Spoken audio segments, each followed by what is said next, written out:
yes, I'm almost positive that I'm done writing plays. I've been thinking about this for a while. For a while I've been thinking, this has gotten out of hand. This whole pursuing playwriting thing has gotten out of hand. This has been true. This has been true for a long time. It's been true, but it hasn't been clear to me. It became clear to me 3 weeks ago. 3 weeks ago, I nearly cut straight through the web between my thumb and index finger. This web right here. See this web? See this scab? See this green scab in my web? Why is it green? That can't be good. Anyway, this was from when I was trying to slice through a rock-hard, week-old bagel with a dull, serrated kitchen knife.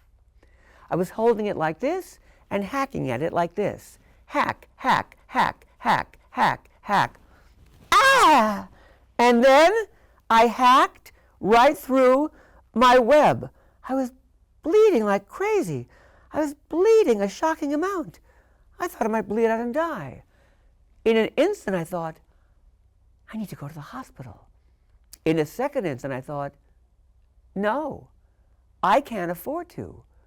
I can't afford to go to the hospital because I don't have health insurance. I don't have health insurance because I make just barely over the amount that qualifies a person for Medicaid, because that's exactly the amount I need to pay my rent and bills and groceries and student loan debt. Student loan debt from when I got my grotesquely expensive degree in dramatic writing.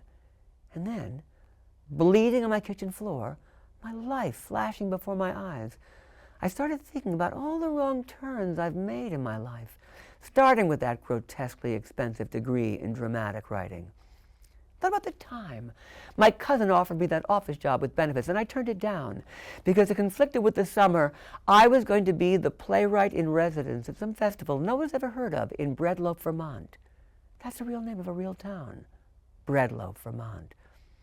I thought about how I spent a year as the assistant to the book writer of the still unproduced Teenage Mutant Ninja Turtles, the musical, as if that would lead to anything. I thought about how for 10 years I've organized my life around a bad habit. That's what theater has been for me, a bad habit that's led me to make bad decisions. I'm 30, with no health insurance, no savings, and a resume littered only with the impractical gig work I took to help support my bad habit. And I thought to myself, laying there, lightheaded on my kitchen floor, I thought to myself, I will give up this delusion that I can make a life for myself in the theater. I will stop writing plays and start applying to 9-to-5s, and I know what you're thinking. You're both thinking, Emmy, why can't you get a 9-to-5 and keep writing plays? You can write on the weekend, you can write after work, you can write on your lunch breaks, etc. No. Because for me, it is a habit. For me, it's like a drug. For me, it's like that children's book. If you give a mouse a cookie, Emmy writes a play. Emmy will submit to opportunities. If Emmy gets an opportunity, Emmy will go. If Emmy has to quit her day job so she can go to a 2-week residency in Breadloaf, Vermont, Emmy will do it, and so on and so forth. If I don't stop writing plays now, I'll be stuck in this endless cycle and probably bleed out and die young on my kitchen floor.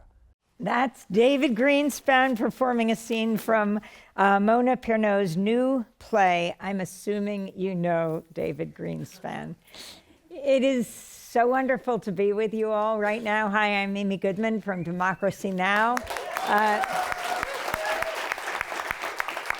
A daily, grassroots, global, independent, international investigative news hour. And what difficult times we're all in right now, and really all in together.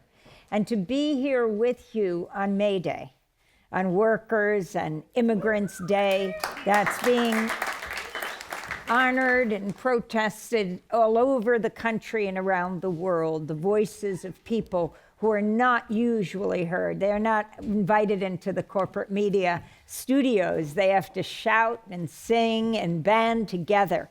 And that's why it's wonderful to be with all of you, especially students and professors and the community, to be here today as we talk about this Highwire Act. That's what our panel is called, and what could be a better group of panelists as we talk about how artists balance their practice and pay the rent. From housing to healthcare, how can basic needs of artists be met better? So we're with a group of 4 people. We have with us Theresa Buchheister, who is from Manhattan, Kansas. And though many of you know her from here in New York, she came in from Lawrence, just taking a break from the New York scene. And we want to hear more about that as an artist and an artistic leader, Obie award-winning former artistic director of The Brick. Also joined by Sarah Calderón, who is the Creatives Rebuild New York Executive Director. Gonzalo Casals is with us, the Culture and Arts Policy Institute co-director. And finally, Rafael Espinal, Freelancers Union President and Executive Director. Now, I don't know really what the problem is with artists as workers when it's so typical that you get this Chinese crypto billionaire spending $6.2 million for a duct-taped banana at Sotheby's, then eating it. I don't know what the issue is. Why can't everyone get by? But of course, it is very serious issue, how artists can do their work, and also what makes you all the same as and different from other workers. And I think we can put that question first to Gonzalo Casals. To talk about, and I'd like you to start off, because I always find placing people and you telling us their history, especially for students, is so important, the trajectory you took to get to the point you are, and then address on this May Day, Workers' Day, Artists as Workers' Day, how artists get by. I'm not going to bore you with my history, but what I can tell you is I'm originally from Argentina, and now more than ever, this part of my identity is important to me because the first 10 years of my life, I grew up in a country with a military dictatorship, but at the same time, the rest of my life until I moved to New York in my mid-20s, I live, with the challenges and opportunities that a young democracy has. And I saw firsthand, how the work of artists really influenced and impacted, how that democracy was shaped. Is that enough about me? No, but I mean, obviously we could spend more than the whole session on each one of you, but to come out of that dictatorship and to be here and talk about becoming the Arts Commissioner of New York, but also being there to work with working class artists and make this city a hospitable place, what you think, even in your current job, is the best way to do that. Great. I'll promise I'll tap into that as I answer the other question. One of the first moments in which I was sort of confronted, right, and thinking about artists as workers, right, was actually before I was commissioner, and actually I was working with my predecessor, Tom Finkelper here, who was commissioner at that moment, and we were working on the cultural plan. And we had created the cultural plan in a way that there were like hundreds of thousands of meetings from like 200 people in a gym deciding what arts and culture in New York City should look like, but also smaller groups organized. And I was at Jack, Brooklyn, and the moderator of a group of like 20 artists asked, let's make a column with the things that you need to thrive as an artist, and let's make a column with the things that you need to survive as an artist. Mm-hmm. The thriving is, studio space, materials, representation, you name it, right? And rehearsal space. Survive as an artist is affordable housing, affordable health, living wages, you name it, right? And that's when we really realized very quickly that as much as we could expand what the cultural plan for the city of New York should look like, there were a lot of issues that did not necessarily pertain to the Department of Cultural Affairs or did pertain to the life of artists just as artists, but had to do with a larger context of that. And I think, it's almost like an onion that you peel. We start thinking about most artists as working class artists, and a lot of the issues that they, like the ones that I just mentioned, are inherent to the idea, not because they're artists, but because they're working class. Right, and there's a set of policies that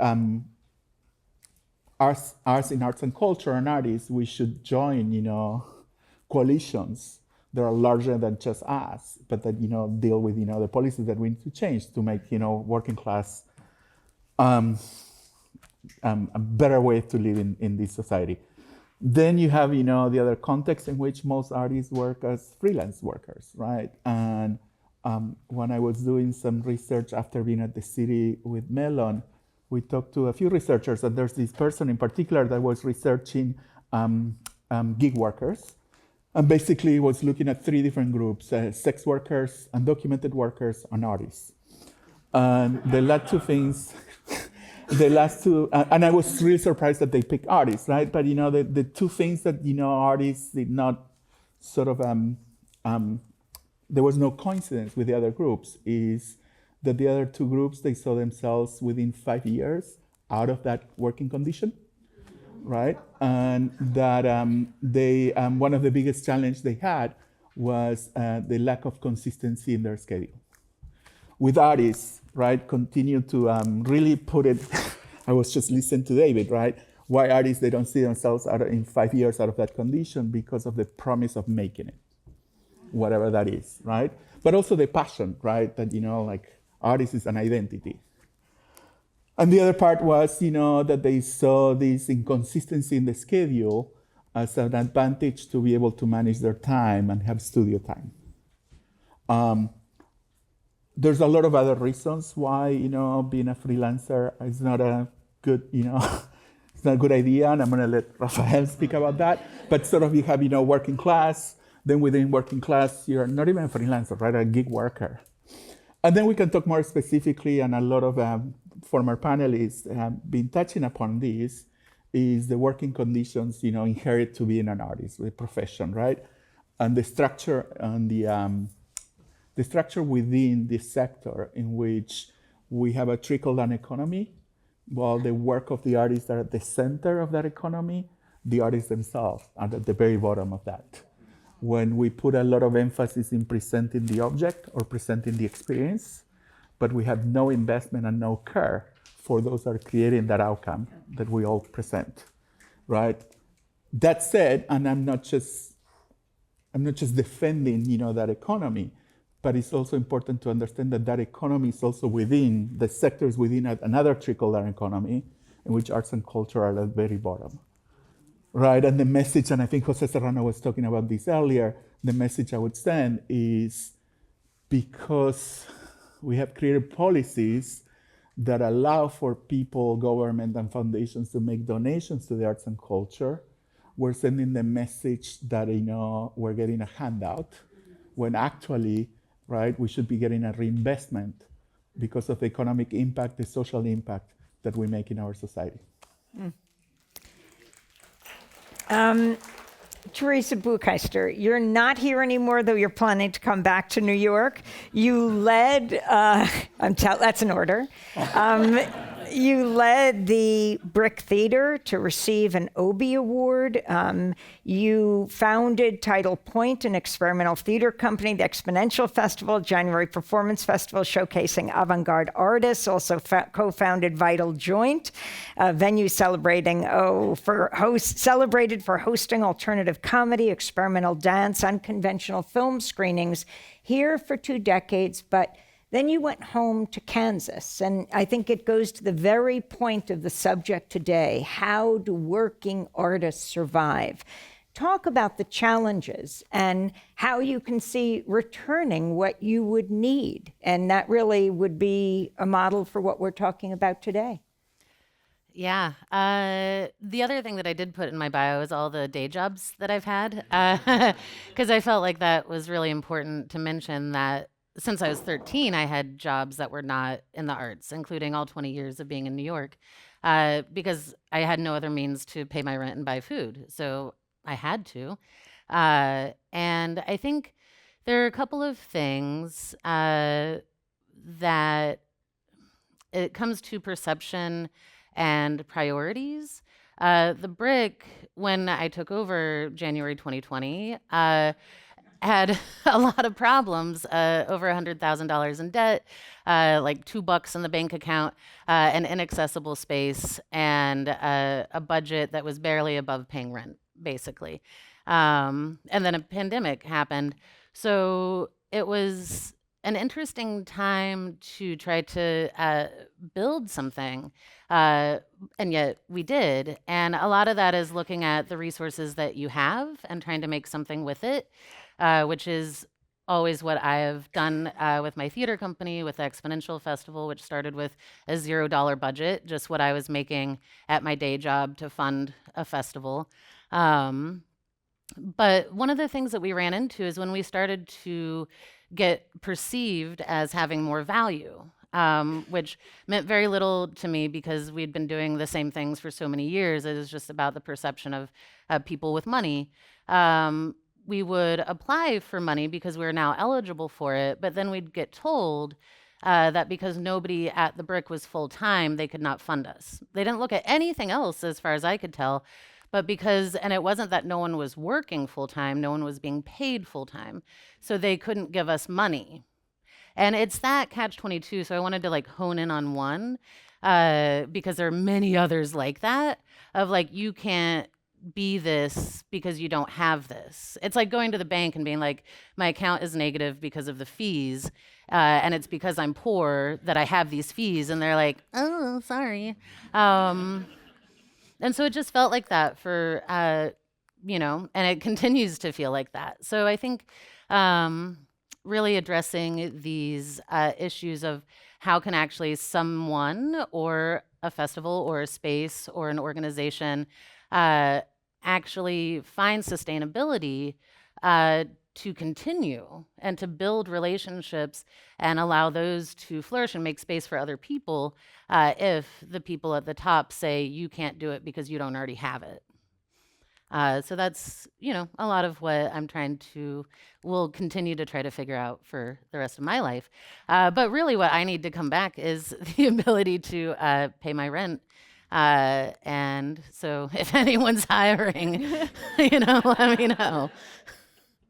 I work really hard. I don't mind working 7 days a week. Well, Rafael Espinal, you're executive director of the Freelancers Union, leading national efforts to secure rights, protections, and benefits for the growing independent workforce. If you can talk about what that means for artists. Sure. I mean, it means a lot of things. First and foremost, we do a lot of work trying to educate artists. They are workers as well. Right? And if they're working independently, they are freelancers as well. And all those terms and terminologies are intersectional. And I do believe personally, especially given my time now at the union, that while these labels are important in order for us to create identity for ourselves, these labels get in the way of us being able to unite and be able to fight for benefits and protections that we all need and deserve. It was great to, the example that was brought up earlier about sex workers and gig workers and artists, and then we all chuckled a bit, right? Then because we found it funny that we somehow fall into that puzzle piece, but we do, right? We all do, and I believe that we have to get to a point where we have to create a new deal for the American people. We have to move away from this employer-based healthcare model and bring healthcare and benefits to the individual so that everyone can have access to benefits as a living resident of this country. So we have a lot of work to do to get there, right? And as before I continue the conversation, I would love to give a little bit of my own history. I'm a son of Dominican immigrants. I was born in East New York, Brooklyn, to a working class family. One of the most economically and socially depressed communities in our city. I think we can argue that. And before all of that, I am a creative. I was born a creative. I dreamt of being a filmmaker. I loved being behind a camera, telling stories. But I never saw a path to be able to do that, right? And it's because I didn't have access to the tools. I didn't have access to a pipeline. So I did what a lot of artists in my situation are taught to do. You have to have a plan B. And my plan B was to get a job, and while I held that job and get the benefits of the paycheck I need to maintain myself, I'll find time on the side to be able to do my art. Fortunately, but unfortunately, I decided to run for office. Right? My first job out of college was working for a politician, and I found it easier to run for office, win an election, be in a city council, draft, hundreds of bills than it was to pursue my actual dream of being a filmmaker. And I look back and I laugh as well. But while I was going down that path, I thought to myself, well, now that I have this privilege, I have to use this privilege, of course, to serve my community of East New York and make sure that we're dealing with those socioeconomic issues that are people that are facing, and of course are very similar to what artists are facing across the city, right? Access to affordable housing, access to good paying jobs, access to benefits. How do I use this to directly affect the needs of the artist community? And it was in about 2015 where the Freelancers Union actually approached me with the bill called the Freelancers and Free Act, which created non-payment protections for independent workers, right? Meaning everyone now has the right to a contract, everyone has a right to net pay of 30 days, and everyone has the right that if those two needs aren't met, that they can go to court and now sue their client for double damages. In government, in the halls of government, I quickly learned that a lot of legislators don't see artists as workers. So when we talked about this bill, artists were often left out of the narrative. And till this day, we continue to work on this bill, try to get this bill passed nationally, but we're constantly having to tell artists that this bill applies to you. And because of the education, we're seeing a lot of artists actually gaining those protections and winning because of that law. So this is what we're focused on and is what we're hoping to do as we move forward. Sarah Calderón, if you can tell us your story, now Executive Director of Creatives Rebuild New York, previously Managing Director of Art Place America, and before that, Executive Director of Casita Maria Center for Arts and Education in the Bronx. But tell us your life as an artist up until now. Sure. I think I would say that I'm like Rafael. I was a printmaker, came out of college, was a teaching artist for many, many years, and continued that even as I had full-time jobs, but again, also didn't see a path forward.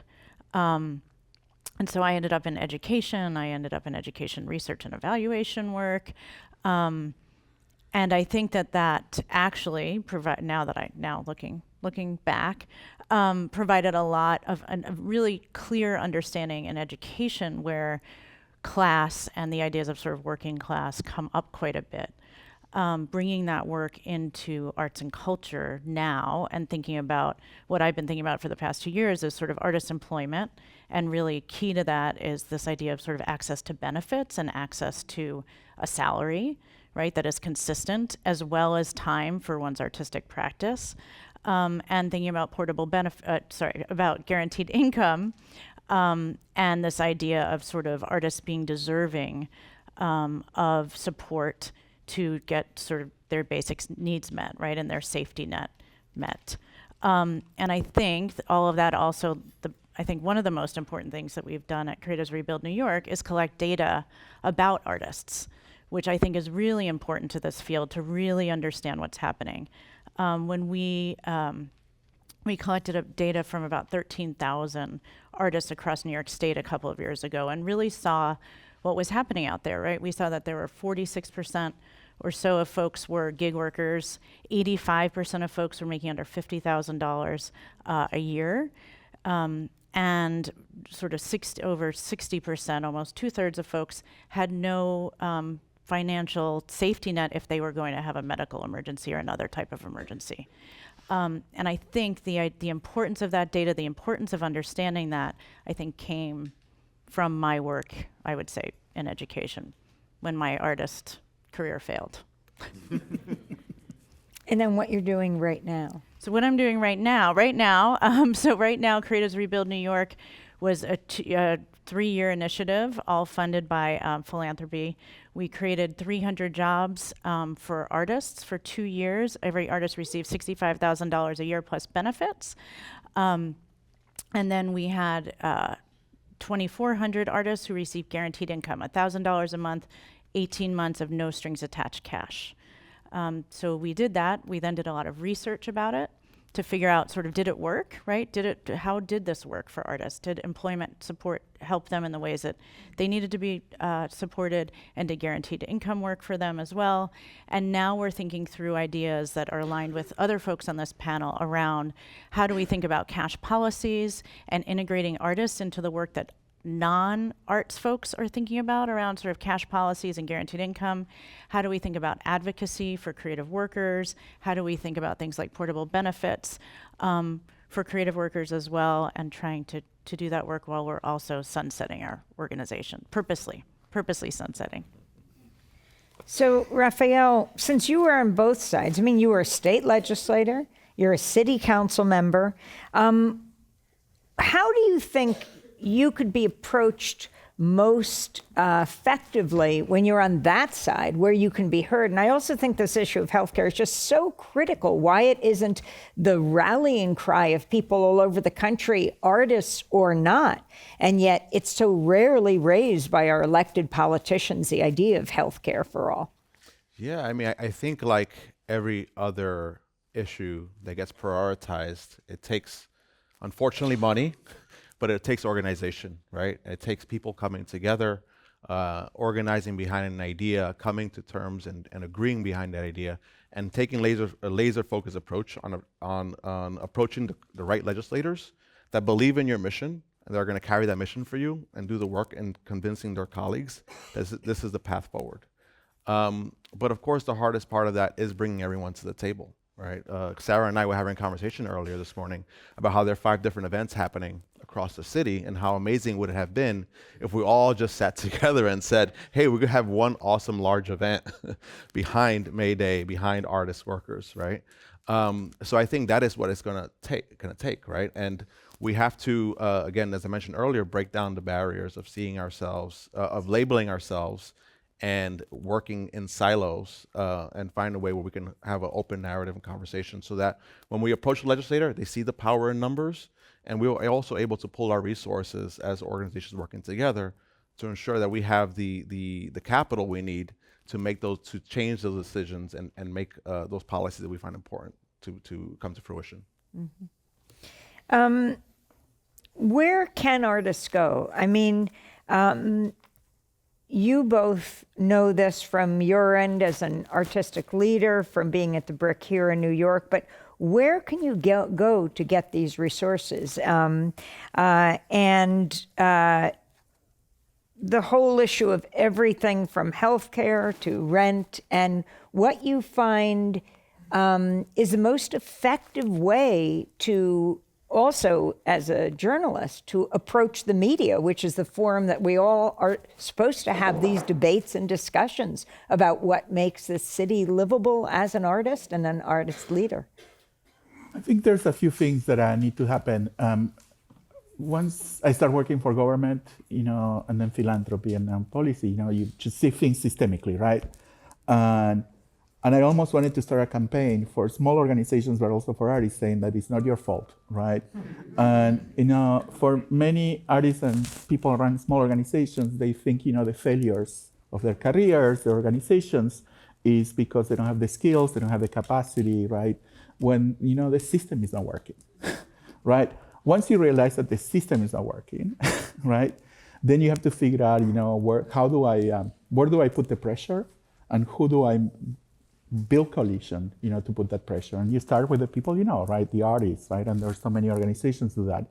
But again, there's a lot of policies that need to change, that go beyond, the artist as a worker, that it goes to,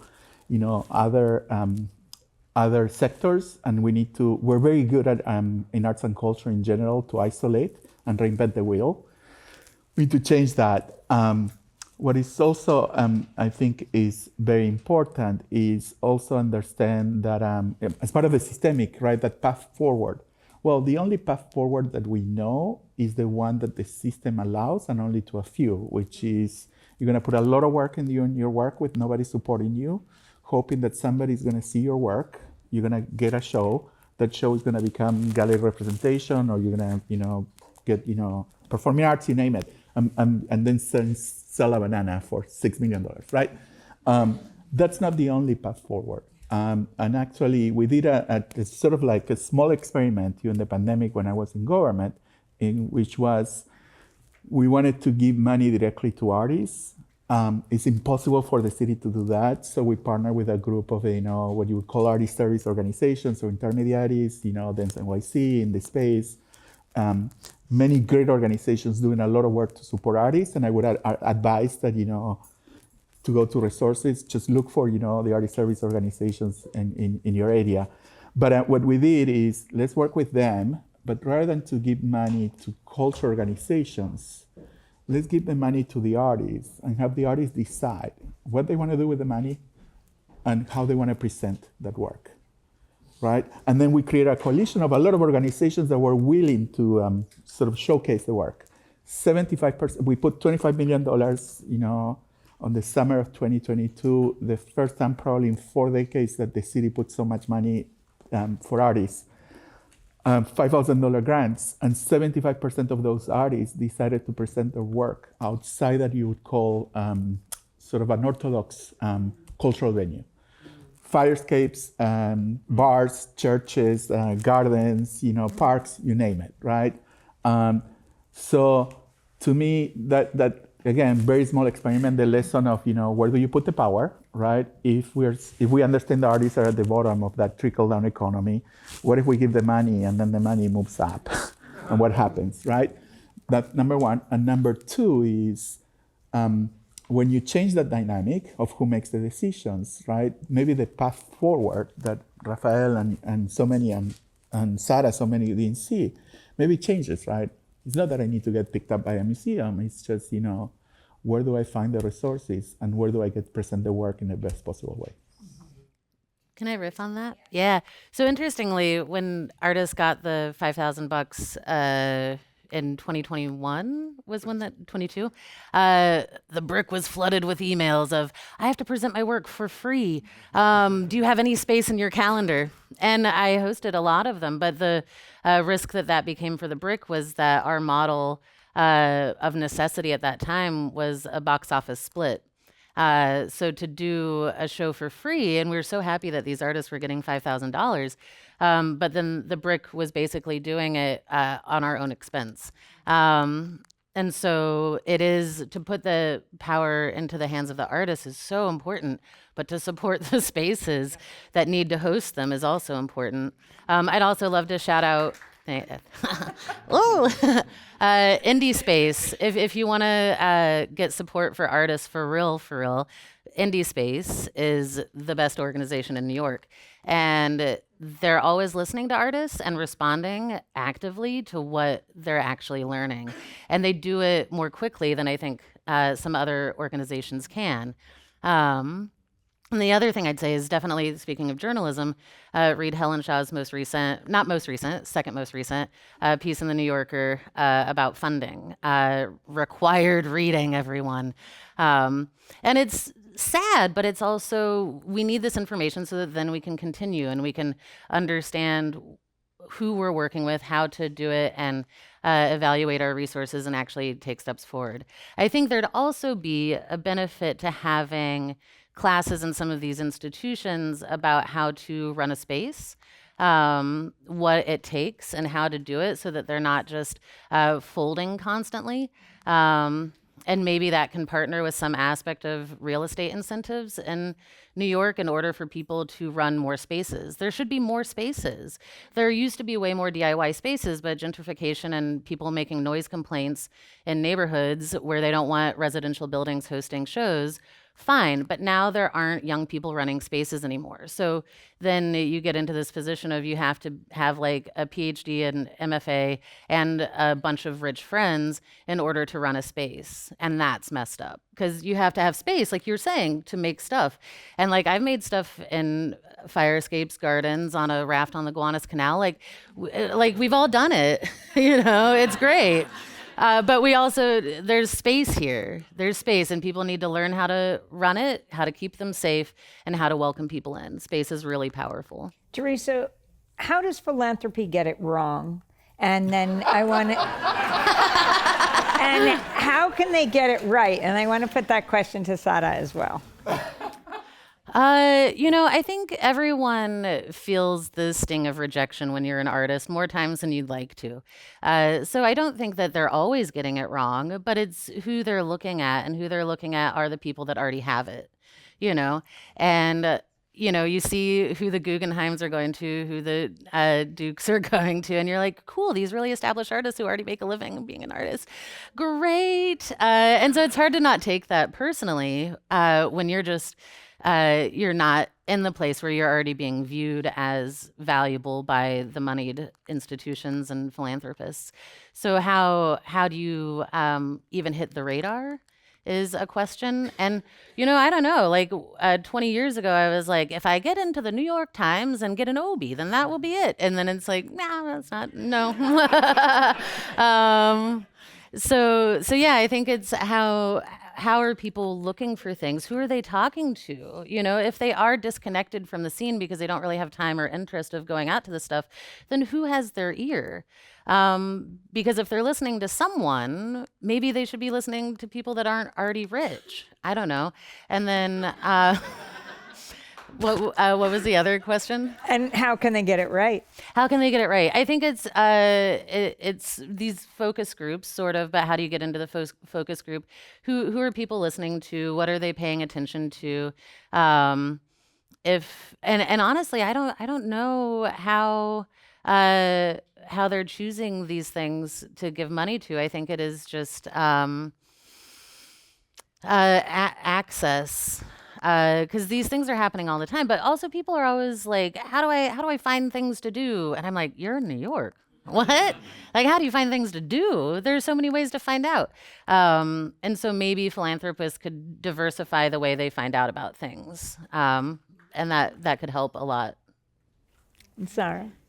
Sure. So I think when I think about sort of philanthropy, I think there's a few things, right? I think philanthropy, the way that it's structured now, for all sorts of reasons, is they're not risk takers.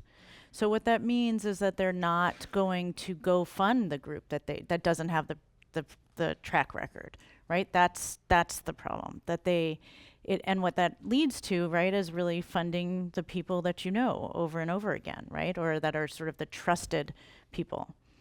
And until you can figure out ways of sort of having funds that are spent in a way that absorb risk, right? So for example, when we got sort of $125 million from Philanthropy to do this work, and we thought about how we were going to find the organizations and artists that were the unusual suspects that were funded, it took a few things, right? We could absorb risk. We didn't have to behave as the foundations did, and that was really important.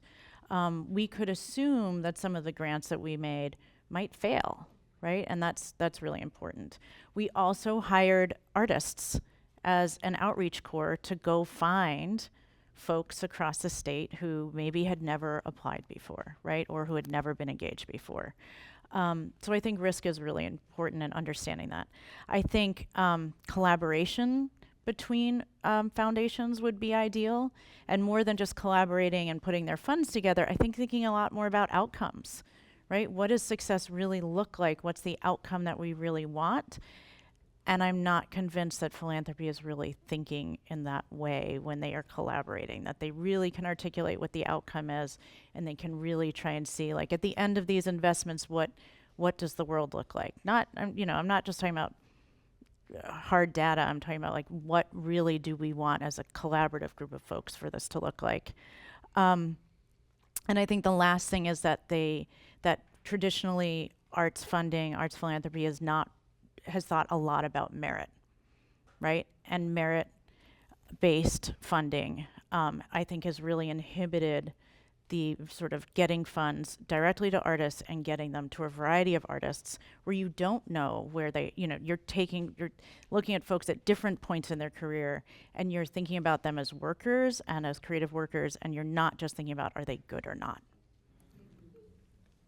Rafael, as we begin to wrap up, with government being sliced and diced right now, and also just extremely punitive political lens through which The government is now going to be going after nonprofits and everything else they've already started.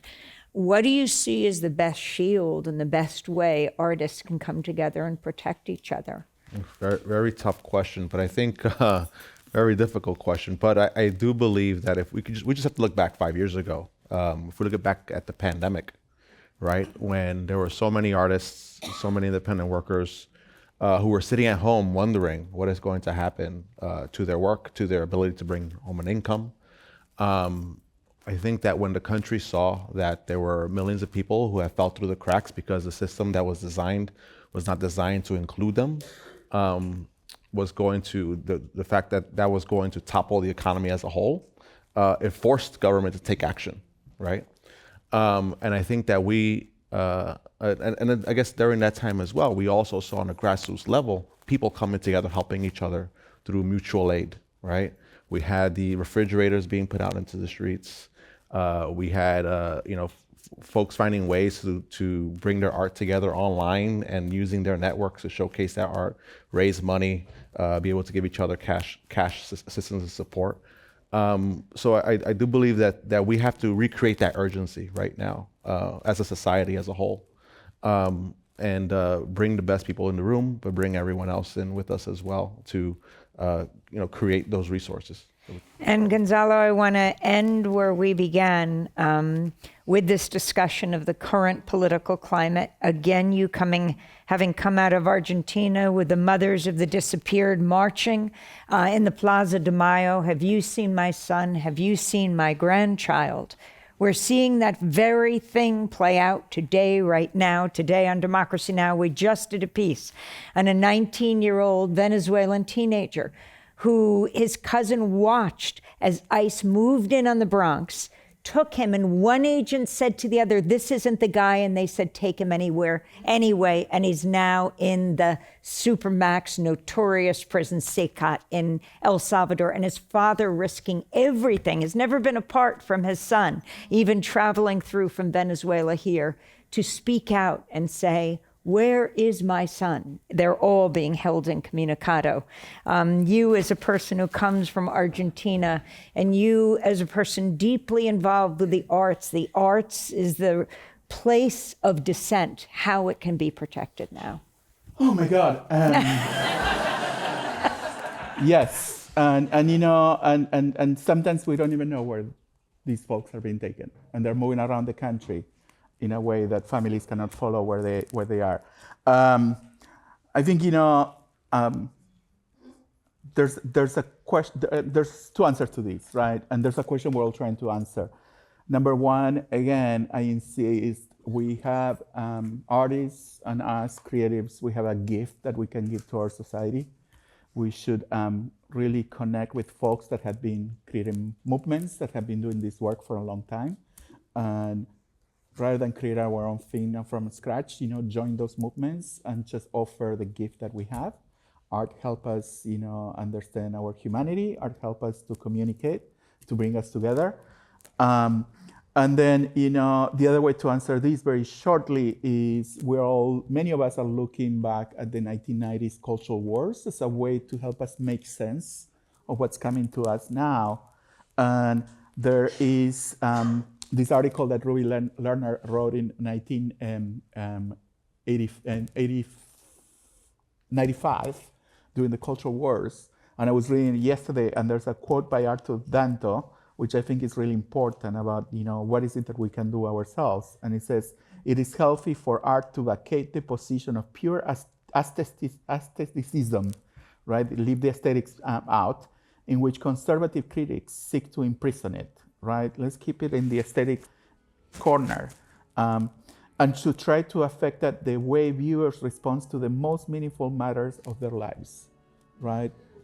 Let's just move, the arts that merit base, everything, from, of the 6 Million Banana, and just really bring it into society and just unleash that power." Well, on that note, I want to thank Hunter, my mother's alma mater, and Gregory Mosher for creating this sanctuary of dissent.